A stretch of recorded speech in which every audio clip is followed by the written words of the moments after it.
Bueno, hoy empezamos un nuevo libro de la Biblia y es maravilloso poder estar en este libro, en el libro del Evangelio de Juan.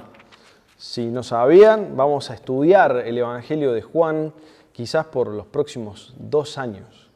Así que es algo muy lindo porque el Evangelio de Juan es tan maravilloso, es tan simple, pero a la vez tan maravilloso y tan profundo, y es por eso que queríamos poder compartir con todos y que crezcamos juntos en el conocimiento de las verdades que Juan nos trae y que él expone, porque de verdad que es un evangelio que presenta a Cristo como aquel que es Dios hecho hombre. Ese es el punto principal del Evangelio de Juan. ¿Cómo sabemos que lo escribió Juan? Bueno, básicamente lo sabemos por el que él se describe a sí mismo como el discípulo amado, y bueno, hay que hacer un par de conjeturas, pero la tradición de la iglesia ha sido unánime en que Juan ha sido el que ha escrito el Evangelio. Los otros evangelios lo mencionan 20 veces, y sin embargo este Evangelio no menciona a Juan ninguna vez. Ningún evangelio dice cuál es su autor, pero la tradición de la iglesia ha sido unánime en que Juan ha escrito este libro. Juan tenía un hermano mayor, Jacobo, Santiago, recién leíamos de él. Los dos son llamados Boanerges, los hijos del trueno, así que imagínense el carácter que tenían estos muchachos. Hasta el punto de que aquel que trataba mal a Jesús le pedían al Señor, ¿se acuerdan? Que caiga fuego del cielo sobre estas personas. Así eran de verborrágicos y de calentones estos muchachos. Imagínense Juan con ese carácter. Y sin embargo el Señor lo transforma a medida que pasan los años, a medida que Él va sirviendo, a medida que el Señor va trabajando en su vida. Y podemos al día de hoy decir que Él es el apóstol del amor. ¿Y por qué decimos esto? Bueno, básicamente porque en sus escritos hace 80 veces habla del amor. 80 veces en sus escritos habla del amor. Y también el apóstol estaba preocupado por la verdad. Y esto no es menor porque lo menciona también la verdad, para él es importante, y la menciona 45 veces en sus escritos.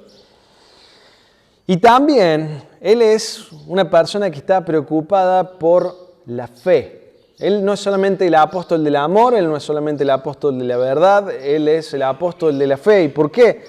Porque usa la palabra creer 100 veces en sus escritos. Él quiere, y vamos a ponerlo de esta forma, que creamos la verdad para que podamos entrar en una relación de amor con el Señor. Eso es un buen resumen de lo que es el apóstol Juan. Así que ahí lo vemos. Tuvo un padre que se llamaba Zebedeo. Tuvieron un negocio de pesca ellos dos en Galilea. El nombre de su madre es Salomé. Todo eso nos dicen los evangelios. Y de acuerdo a Juan 19:25, ella, la mamá, Salomé, podría haber sido hermana de María, quizás la madre del Señor Jesús. Así que quizás podría haber sido un pariente de Jesús, Juan. Y así que se conocían bien, quizás se conocían muy bien. De hecho, seguramente quizás no era la primera vez que se veían cuando el Señor los llama. Así que él comienza siendo esta persona radical, severa, egoísta. Y sin embargo, bueno, hasta vemos a Salomé pedirle al Señor Jesús que estos dos de sus hijos, uno esté a la derecha, otro esté a la izquierda, cuando Jesús venga en el reino. Pero a lo largo de los años, el Señor hace la obra en él y podemos ver cómo Él es el apóstol del amor, de la verdad y de la fe. Así que encontramos a esta persona que tiene un propósito muy claro. El propósito de él es que hasta un niño lo pueda entender. O sea, el Evangelio de Juan es sublime como un ángel, es gentil como un cordero, valiente como un león, tan profundo como el mar y tan elevado como los cielos. Y sin embargo, estas verdades deben y pueden ser contenidas en un corazón humano, sencillo. Juan quiere decirnos esto. El Dios eterno mismo se ha vuelto humano. Ese es el mensaje de Juan. El Creador se ha vuelto parte de la creación, totalmente Dios y totalmente hombre. ¿Y para qué? Para que Él pueda salvar a pecadores de su pecado, la muerte, el juicio y el infierno eterno. Ese es el mensaje de Él. Es poderoso y es sencillo. Vemos en el versículo 14, cuando Él establece, Él dice, el verbo se hizo carne, el verbo fue hecho carne, y eso es básicamente lo que Él está diciendo y el motivo por el cual escribe. Habla de Cristo, Cristo encarnado, aquel que siendo Dios, siendo totalmente Dios, se hizo totalmente hombre para poder salvar a pecadores. Esta es una verdad esencial en nuestra fe, ¿o no? Que Jesús es Dios en carne humana. Dios el eterno, infinito, trascendente, que todo lo conoce, todopoderoso, que está en todo lugar, que es incambiable, eterno, ha venido a su creación en forma humana. Esa es una realidad enorme, es un cimiento tremendo de la fe cristiana. Así que tenemos los 4 evangelios y simplemente para hacer una mención de esto, vemos que los primeros 3, Mateo, Marcos y Lucas, les llaman los evangelios sinópticos porque hablan más de lo terrenal, presentan a Jesús desde sus puntos de vista específicos, pero tienen que ver con el ministerio terrenal. ¿Por qué digo esto? Porque entre ellos hay muchas semejanzas. De hecho, si han estudiado algunos, no hay posibilidad de que no estudien los otros, porque uno te lleva a otro y en algún lado explica algo más de lo que está pasando acá, pero sin embargo el Evangelio de Juan es distinto. El 90% de lo que está escrito en el Evangelio de Juan no está en ninguno de los otros evangelios, el 90%. Entonces vemos a un Juan que está presentando desde otro punto de vista totalmente distinto al Señor Jesús. De hecho, este Evangelio seguramente fue escrito un poco más adelante, cuando ya estaban escritos los otros 3. Entonces tenemos a Juan escribiendo este Evangelio, sabiendo y conociendo, y es más, vamos a llegar a distintos versículos en donde él no presenta a la persona que estaba ahí, simplemente asume de que nosotros ya sabemos que lo que está aconteciendo por los evangelios anteriores. Entonces él no se detiene en decir lo mismo que los otros, porque eso ya lo deberíamos saber, y él trae esta óptica del Señor Jesús siendo Dios y la majestad de eso, del Dios encarnado. Entonces vemos que no hay nada en el Evangelio de Juan acerca del nacimiento de Cristo, no hay nada acerca de la primera etapa de su vida, no hay nada acerca del bautismo, no hay nada acerca de la tentación de Cristo, no hay nada acerca de la transfiguración de Cristo, no hay nada acerca de los viajes de Cristo, no hay nada acerca de la agonía de Cristo en el huerto, no hay nada acerca de cuando subió al cielo, porque Juan no está concentrando su historia en eso, sino en algo celestial.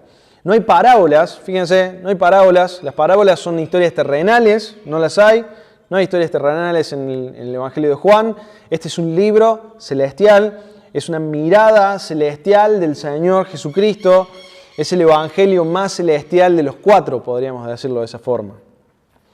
El propósito de Juan es claro, es convencer al pecador una y otra vez de la persona verdadera de Cristo, la persona verdadera de Cristo para que crean, dice en Juan 20:31, que Jesús es el Cristo, el Hijo de Dios, y para que creyendo tengan salvación en su nombre, y este es un libro de salvación. Y vamos a ser una y otra vez llevados al Evangelio y a esto de que debemos creer en el Dios encarnado, una y otra vez, para que podamos tener vida y para que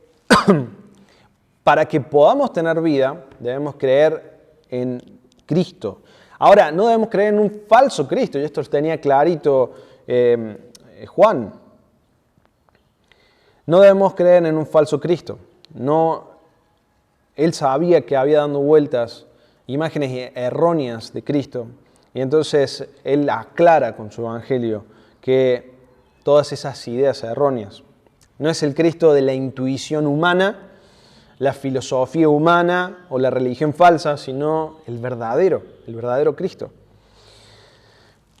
Por eso Juan nos trae un tesoro inmenso. 21 capítulos demostrando en cada párrafo que Jesús es Dios en carne humana y que Él es el Dios verdadero y el hombre verdadero, totalmente Dios, totalmente hombre. Él es el Cristo, Él es el verdadero Mesías. Este es el Cristo en el que debe creerse para que uno pueda ser salvo. Sin el entendimiento correcto de Cristo no hay salvación. Sin entender que Jesús es Dios, una persona no puede ser salva. Juan apoya ese hecho acerca de la identidad de Cristo al mostrar sus declaraciones divinas, apoyando esas declaraciones al registrar obras divinas. O sea, habla de milagros, habla de palabras divinas, de títulos divinos y de adoración divina. Juan presenta todo esto para demostrar que estamos hablando de una persona divina, realmente. Él es Dios. Él no es un espíritu, como dicen los mormones, por ejemplo, creado de Lucifer y Adán. Una cosa bastante aberrante. Ni tampoco es una creación de Dios, como dicen los testigos de Jehová. Él no es alguien creado, alguien que es el ángel Gabriel encarnado, si mal no estoy, o es el ángel Miguel, alguno de los dos es, lo que dicen los testigos de Jehová, sino que Él es, y lo vamos a ver, Él es el cual, en siendo en forma de Dios, no estimó el ser igual a Dios como cosa que aferrarse, sino se despojó a sí mismo, tomando forma de siervo. Él tiene títulos dados. Fíjense, simplemente para mencionarlos. Tanto Dios como Jesús se le llama pastor, juez, santo, el primero y el postrero, luz, el Señor del día del reposo, Salvador, el traspasado, Dios fuerte, Señor de señores, el Alfa y el Omega, Señor de la gloria y el Redentor. Todos esos nombres son atribuibles a Dios, todos esos títulos también se le dan a Cristo. También Cristo mismo posee atributos incomunicables de Dios, como por ejemplo que Él es eterno, omnisciente, omnipresente, omnipotente, inmutable, soberano y glorioso, y todo eso lo podemos encontrar en el Nuevo Testamento, hablando de Cristo. ¿Cómo alguien creado podría hacer todas esas cosas? Y también Él hace obras que solo Dios podría hacer. Y entonces podemos ver que Él creó todas las cosas, lo vamos a ver en unos minutos. Él sostiene la creación, según Colosenses. Él resucita a los muertos. Él perdona pecados y sus palabras permanecen para siempre, según Mateo. Entonces, tenemos a Cristo, aquel que todo el Nuevo Testamento y toda la Biblia hablan de que Él es Dios. Y por último, Cristo recibe adoración. Vemos en toda la Biblia que nadie debe adorar a otro que no sea al Dios Santo, al Dios Todopoderoso. Y sin embargo, cuando vemos a Cristo, vemos en varias situaciones en las que Él recibe adoración y Él dice que está bien. Aun cuando enseñaba que solo Dios debe ser adorado, Él recibía adoración de acuerdo a Mateo, de acuerdo a Juan, de acuerdo a Filipenses, de acuerdo a Hebreos. Las Escrituras también nos dicen que los hombres santos y los santos ángeles rehúsan la adoración. O sea, si se acuerdan, cuando arranca Apocalipsis, Juan se postra ante el ángel y dice, no me adores a mí, solo Dios debe ser adorado, yo soy una criatura. Y sin embargo, Jesús nunca se pone en ese punto. Cuando alguien lo adora, Él lo acepta. ¿Por qué? Porque Él es el verdadero Dios. Él es el verdadero Dios. Y sin duda que no hay otra mayor prueba que en su nombre las oraciones pueden ser hechas a Dios. Él dice, si oran en mi nombre, entonces Dios los va a escuchar. Y ahí vemos que también, solo por medio de Él podemos dirigirnos a Dios. Miren lo que dice en el 20:31, lo voy a leer en NBI, dice, Juan está hablando del propósito que tiene para escribir este evangelio, y dice, crean que Jesús es el Cristo, el Hijo de Dios, no solamente el Mesías, sino el Hijo de Dios, aquel que comparte la misma naturaleza, y para que al creer en su nombre tengan vida. Juan revela a Jesucristo como el Hijo de Dios, la eterna segunda persona de la Trinidad. Y eso es lo que estamos viendo acá. Quienes ponen su fe en Él tendrán vida en su nombre, pero quienes los rechazan recibirán juicio y sentencia del castigo eterno. Y hoy les quiero animar a que podamos leer los primeros versículos. Vamos a leer en el capítulo 1, del 1 al 5, y simplemente esto que estaba introduciendo era necesario para poder entender un poquito del contexto del libro. Vamos a leer lo que dice: en el principio era el Verbo, y el Verbo era con Dios, y el Verbo era Dios. Este era en el principio con Dios. Todas las cosas por Él fueron hechas, y sin Él nada de lo que ha sido hecho fue hecho. En Él estaba la vida, y la vida era la luz de los hombres. La luz en las tinieblas resplandece, y las tinieblas no prevalecieron contra ella.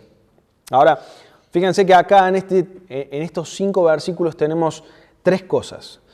Nos habla de la preexistencia del Verbo. Juan nos habla de la preexistencia del Verbo en los primeros 2 versículos. Luego nos habla de su poder creador en los siguientes 3 versículos, del 3 al 5. Y luego también nos habla de su existencia propia. Esto es lo que está acá. En el principio era el Verbo. Este principio, una palabra que nos hace recordar a qué versículo que vemos en otro lado. A Génesis. ¿Por qué? Porque Juan lo está haciendo a propósito. Juan está deliberadamente haciéndonos recordar a Génesis 1:1 cuando dice en el principio. Y está hablando de esta palabra que habla de origen. No es algo creado, sino es el principio de los tiempos. Hace referencia al principio del universo y nos lleva directo a Génesis 1. ¿Por qué? Porque va a hablar de alguien eterno. Entonces necesita irse al no tiempo. Jesucristo dice, en el principio, dice, era el Verbo. Y eso quiere decir que Jesucristo ya era, por ponerlo en otras palabras, Jesucristo ya existía cuando se crearon los cielos. Entonces, dice Marcus Dods, entonces el Logos, el Verbo, no comenzó a ser, más bien en el punto en el que todos los demás comenzó a ser, Él ya era. ¿Sí? En el punto en que todo lo demás comenzó a ser, Él ya era. En el principio, donde sea que usted se ubique, el Verbo ya existía. En otras palabras, el Logo es anterior al tiempo, o sea, es eterno, dice esta persona. Y buena descripción, porque el verbo está en un tiempo imperfecto y eso describe una continuidad de acción en el pasado. O sea que Él era y no hay fin para atrás. ¿Sí? Indica que Él estaba en una continua existencia antes del principio. No es que llegó a ser. Podría haber usado esa palabra, que es otra palabra del griego. Juan podría haber usado el verbo llegó a ser. En el principio el verbo llegó a ser. Y sin embargo, él no usa esa palabra. Él usa la palabra era para describir esta preexistencia del verbo. Y se refiere a estas cosas que no es algo que llega a existir, sino que ya existía. Ahora, me preguntarán, si alguno se preguntó alguna vez, yo supongo que sí, cada vez que leo esto yo me pregunto, ¿por qué? ¿Por qué, Juan, no me lo decís más clarito? ¿Por qué hablas del verbo? ¿Por qué decís el verbo? ¿Qué ¿Por qué no decir, bueno, Jesús, en el principio era Jesús? Y sin embargo, no, él pone esta palabra, el verbo, en el griego, logos. Esto puede parecer algo arbitrario, pero sin embargo tiene un gran significado.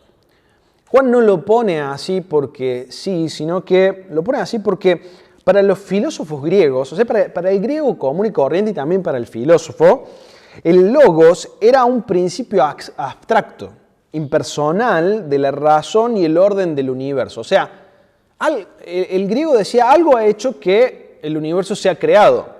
Y entonces ese algo es el logos, algo que no puede ser descrito como una persona que no habla, que no tiene boca, pero que sin embargo está ahí, es como un poder. Es como, hoy en día dirían, el universo. Sí, porque el universo ha puesto todas estas cosas adelante, estas circunstancias. El universo quiere que haga esto, ¿o no? No, bueno, ese pensamiento en ese tiempo era el mismo con el logos. Aquella fuerza impersonal, no visible, que había sido el origen del universo. Y entonces, esto era muy fuerte porque Juan le estaba diciendo a ellos, esa fuerza creadora, esa fuente de sabiduría que ha creado todo, eso que ustedes llaman logos, déjenme presentárselos, se llama Jesucristo. Y era muy fuerte para el griego, era muy fuerte, porque para cualquiera usaba este término para referirse a esta fuerza, cualquier hombre común y corriente tendría un choque cuando leyera Juan, cuando leyera el Evangelio, porque se encontraba con este logos que él tenía arraigado en su cultura y de pronto podía entenderlo que era Jesucristo mismo, el Dios del universo. Ahora, no solamente para los griegos tenía significado especial, sino también para el judío. ¿Por qué? Y bueno, porque el verbo habla de la palabra. Y cuando se refiere a la palabra, el Antiguo Testamento está lleno de esto. La palabra del Señor que ha sido dada era algo sumamente fuerte para el judío porque era una revelación divina. Dios hablando, la palabra. Era fuerte, era lleno de contenido. El que le dijeras a alguien que la palabra había dicho algo o era algo, era significado de que era Dios mismo hablando y mostrándose.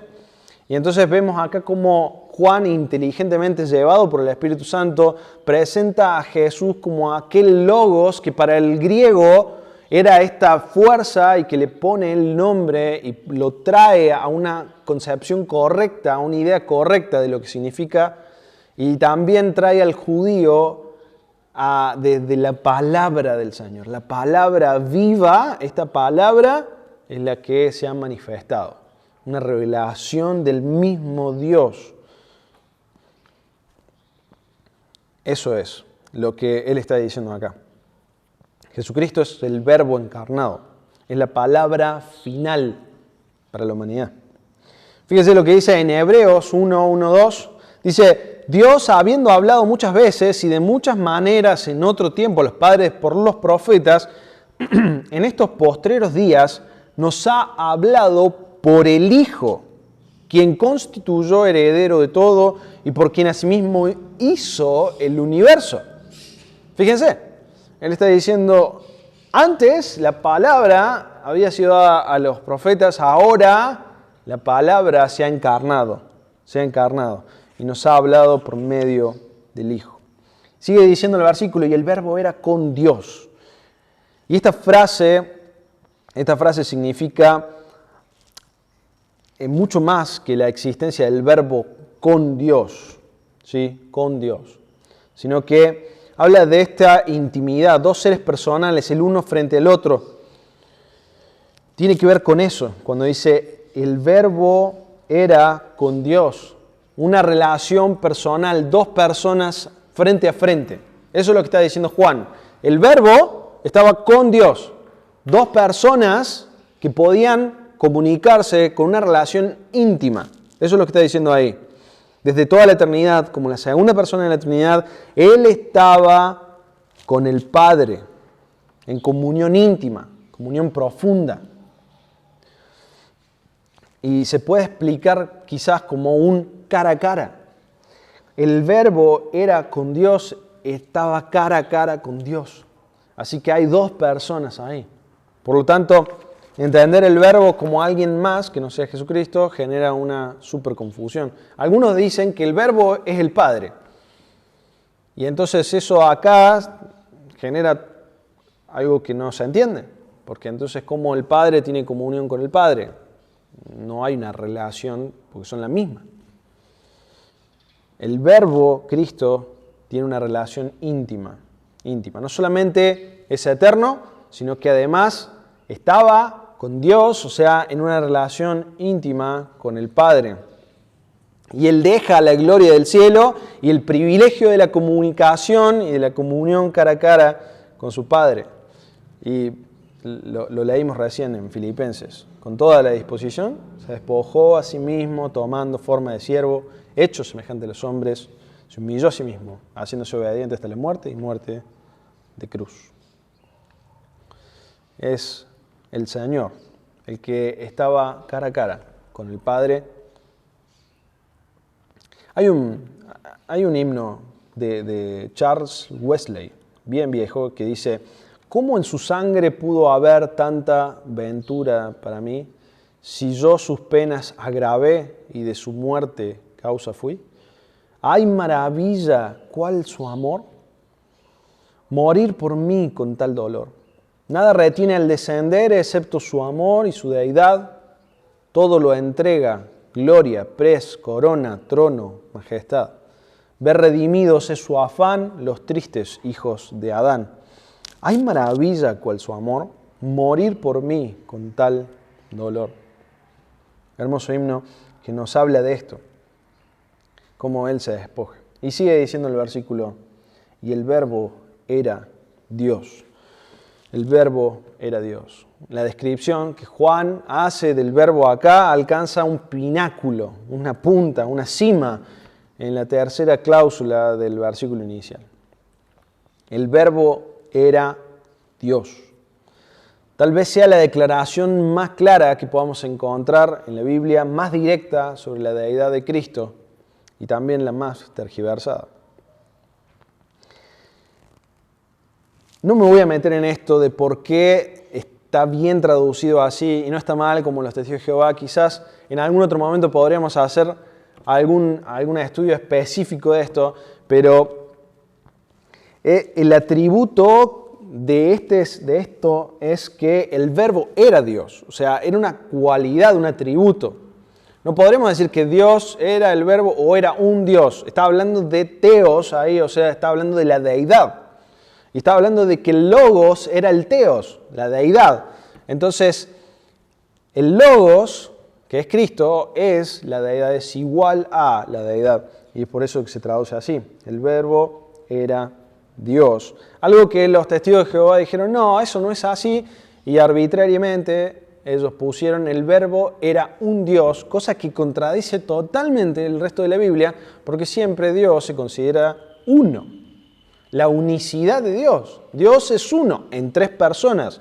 Eso es lo que entendemos nosotros por medio de lo que la Biblia dice. Sin duda que es sumamente difícil, ¿no? Sin duda que es sumamente difícil porque nuestras mentes finitas no pueden entender a una sola cosa que a la vez es tres. Pero lo creemos por fe, porque es lo que declara la Biblia una y otra vez. Sin embargo, ellos le pusieron ahí que es un Dios. Han de saber cuántos dioses hay, porque contradice totalmente el resto del otro. El Verbo era Dios, y este era en el principio con Dios, dice el segundo versículo. Este era en el principio con Dios.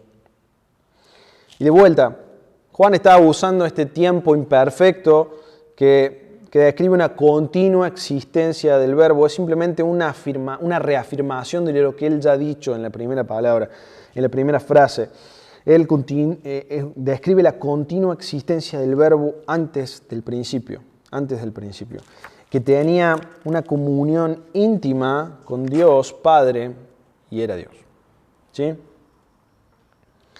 La verdad de la deidad de Jesucristo y su completa igualdad con el Padre es un elemento no negociable en la fe cristiana. Debemos estar bien parados en esto, porque a veces parece algo dado, algo que decís, bueno, parece que no hay que ahondar en esto porque ya entiendo que es así, pero cuando tengan la oportunidad de estar con un testigo de Jehová, lo primero que ellos van a hacer es ir a esto, porque es lo que les interesa. Ahora les animo como algo de un tip práctico. Traten de llevar a alguien que está hablando de esto, traten de llevarlo al Evangelio, a cómo poder ser salvo, ¿sí? No se detengan en esto porque ellos vienen preparados para discutir estas cosas. Así que, pero es algo no negociable. ¿Por qué? ¿Por qué digo esto? Porque dice en 2 Juan 10, si alguien los visita y no lleva esta enseñanza, la enseñanza bíblica sobre Cristo, no lo reciban en casa ni le den la bienvenida. Es fuerte Juan cuando dice eso. Y está hablando de esto, de que es algo básico de la fe cristiana el que entendamos que Jesús es completamente Dios, ¿sí? Completamente Dios, a la vez que es completamente hombre. Solo la segunda persona de la Trinidad tiene eso. Vamos al tercer versículo y el segundo punto que dice el poder creador del Verbo. Todas las cosas por Él fueron hechas y sin Él nada de lo que ha sido hecho fue hecho. Jesucristo, el Verbo eterno, creó todo lo que ha sido hecho. Sin Él, como dice acá, sin Él nada de lo que ha sido hecho fue hecho. O sea, Él nos dice en positivo y en negativo. Fíjense, todas las cosas por Él fueron hechas. Y si no te quedó claro, te lo voy a poner en negativo. Sin Él, nada de lo que ha sido hecho fue hecho. Así que, ¿por medio de quién fueron creadas todas las cosas? Jesucristo. Cuando nos vamos de vuelta a Génesis 1, y fíjense cómo está todo relacionado, el Señor, el Dios, dice, Elohim, Bará, creó todos los cielos y la tierra, y lo creó por medio, y acá está la segunda persona de la Trinidad involucrada en esa creación. Cuando estamos allá, de pronto nos encontramos acá, por medio de esta revelación, que Él estaba involucrado ahí. Por medio de Él, todo lo que ha sido hecho fue hecho. Que Jesucristo, que era todo, ofrece dos pruebas adicionales de su deidad. Primero, el creador de todas las cosas debe ser increado. Solo el Dios eterno es increado. O sea, nada de lo que ha sido, nadie que ha sido creado puede crear, y no sé si me explico en este sentido, cuando todo viene a creación, Él también entonces sí es creado. Entonces no podría decir que por Él fueron hechas todas las cosas, porque Él sería parte de esas cosas que fueron hechas. Entonces cuando Él dice que todas las cosas por Él fueron hechas, está diciendo que Él estaba desde antes, por lo tanto era eterno, y solo Dios es eterno, ¿sí? Los gnósticos, el otro día me decía Ale que habías charlado de los gnósticos, aceptaban un dualismo filosófico. Los gnósticos, Colosenses habla mucho de ellos, Pablo les escribe a Colosas por este tema. Ellos decían que el espíritu era bueno y la materia mala. Entonces, como la materia era mala, argumentaban que Dios, quien es bueno, según ellos, entonces, como Dios es bueno, entonces no podría haber creado el universo físico, porque la materia es mala. Eso dice el gnosticismo. En su lugar, una serie de seres espirituales emanaban de Él hasta que finalmente una de esas emanaciones descendentes era mala y lo suficientemente necia como para crear el universo físico. Pero Juan rechaza toda esta perspectiva herética y afirma fuertemente que Jesucristo era el agente del Padre, fíjense, en la creación de todas las cosas. Entonces, nada de lo que ha sido hecho es malo, porque el Señor mismo dice que todo lo que creó era bueno allá en Génesis 2. Podemos ver que Él mismo ha sido el creador, el agente creador, y por lo tanto Cristo es el agente creador. Y sí, luego de la caída, entonces tenemos un mundo no redimido, un mundo caído, un mundo en pecado, hasta la naturaleza muere y eso quiere decir que también está contaminada por el pecado. Encontramos versículos que hablan de eso. Y entonces vemos que en Romanos 8, 19, Pablo dice, porque el anhelo ardiente de la creación es aguardar la manifestación de los hijos de Dios, porque la creación fue sujetada a vanidad, no por propia voluntad, sino por causa del que la sujetó en esperanza, porque también la creación misma será libertada de la esclavitud de corrupción a la libertad gloriosa de los hijos de Dios. Por eso es que el Señor después crea cielos nuevos y tierra nueva, ¿sí? Una tierra y un cielo no contaminado por el pecado. Muy bien. En el versículo 4 y 5 tenemos que la existencia propia del Verbo. Dice, en él estaba la vida, y la vida era la luz de los hombres, y la luz en las tinieblas resplandece, y las tinieblas no prevalecerán contra ella. Y acá tenemos a Cristo, la personificación de la vida, y la luz eterna y gloriosa del cielo. Entró en el mundo de los hombres, un mundo oscuro, un mundo en tinieblas, oscurecido por el pecado, y el mundo reacciona de distintas maneras que podemos ver. Algunos creen en él y lo aceptan y otros, muchos, lo rechazan. Entonces vemos cómo Juan está diciendo, en él estaba la vida, la verdadera vida. La verdadera vida, esta palabra que usa ahí en el griego, hay dos palabras para vida en el griego. Hay una que es una vida sobre la vida espiritual y la otra la vida natural o biológica. Y él está usando la que es la palabra de la vida espiritual.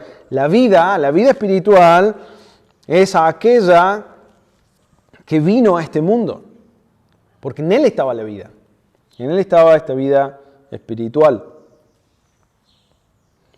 Y también se refiere a que Cristo tenía una vida en sí mismo, o sea, esa vida espiritual en sí mismo. Hay una evidencia clara también de la deidad de Cristo, porque si fuera criatura estaría caído por el pecado. Y sin embargo vemos que en él estaba la vida. De lo creado, de todo lo creado, puede decirse que llega a ser, pues todo lo creado es cambiante. Es esencial entender que el ser o la vida no cambiante, eterno, permanente, es diferente a todo lo que llega a ser. El ser es eterno y la fuente de vida de lo que ha de llegar a ser. Básicamente, lo que le está diciendo acá es la vida. La vida espiritual ha venido al mundo, es otra característica de la deidad. Y la vida también es la luz de los hombres. Aquel que resplandece, lo va a decir Juan más adelante, aquel que resplandece, que hace resplandecer, trae la verdad, trae la luz, trae la salvación. Trae la salvación. Es decir, que Jesús es tanto la luz como la vida, es decir, la verdad más pura sobre la naturaleza divina de Jesús. Él es aquel que viene a impartir vida espiritual a los pecadores muertos en sus delitos y pecados, de acuerdo a Efesios 2. El Señor es el que trae esto. Él mismo dice después, yo soy de Juan, yo soy la luz del mundo. El que me sigue no andará en tinieblas, sino que tendrá la luz de la vida. La luz de la vida. Eso es algo que Él da. La luz del Evangelio, de la gloria de Cristo, el cual es la imagen de Dios, dice un pedazo del capítulo 4, versículo 4 de 2 Corintios. No es más que el brillo de la vida manifiesta y radiante del Hijo de Dios. Es la luz que resplandece en nuestros corazones. Cuando venimos a la fe, cuando venimos a salvación, es la luz que resplandece en nuestros corazones. Y lo último que dice es, las tinieblas no prevalecerán contra ella. O sea, no vencerán a la luz, no vencerán a la vida.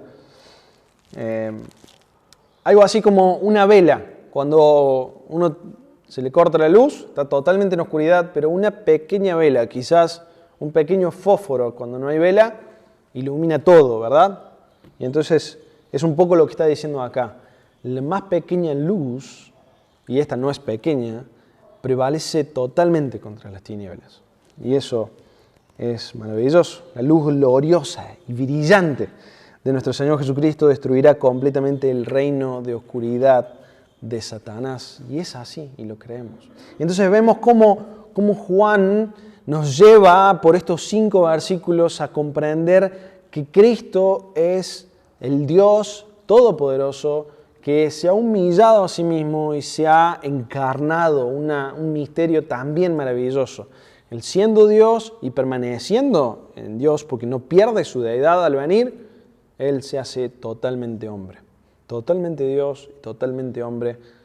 Su venida significa la luz para nosotros, significa la vida para nosotros, para aquellos que aceptan el Evangelio, para aquellos que se arrepienten, para aquellos que no lo rechazan. Hay salvación, hay esperanza. Qué maravilloso, ¿verdad? Vamos a ver. Señor, queremos darte las gracias por este tiempo. Gracias porque por medio de tu palabra que es tan profunda, que tu espíritu ha llevado a que Juan escriba estas cosas.